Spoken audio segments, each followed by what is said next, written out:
নির্যাতিতাকে বেড়ে ফেলার হুমকিও দেয়া হয়। দুটি অভিযোগে রাতে খাগড়াছড়ি শহরের এক পাহাড়ি পরিবারে দরজা ভেঙে ঘরে ঢুকে একদল যুবক। এ সময় তারা মাকে বেঁধে রেখে বুদ্ধি প্রতিবন্ধী তরুণীকে ধর্ষণ করে স্বর্ণালংকার ও নগদ অর্থ লুটে নিয়ে যায়। পরে মুমূর্ষু অবস্থায় মেয়েটিকে উদ্ধার করে ভর্তি করা।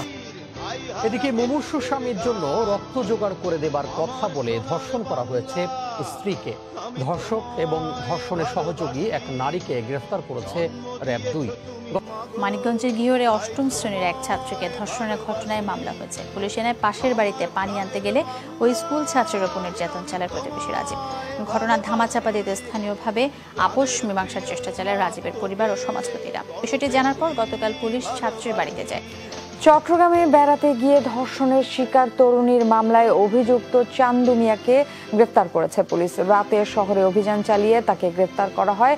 পুলিশ জানায়, ফেনী থেকে চট্টগ্রামে ফেসবুক, টিকটকে মডেল বানানোর প্রলোভন দেখিয়ে কিশোরী ধর্ষণের অভিযোগে রাজধানীর ভাটারা থেকে দেওয়ান রসুল হৃদয় নামে এক যুবককে গ্রেফতার করেছে পুলিশ। 10 দিনে মানিকগঞ্জের সাটুরিয়া সরকারি হাসপাতালে চিকিৎসা নিতে আসা এক তরুণীকে ধর্ষণের অভিযোগ উঠেছে। 1 সপ্তাহ আগে এই ঘটনা ঘটলেও তা গোপন করার অভিযোগ হাসপাতাল কর্তৃপক্ষের বিরুদ্ধে।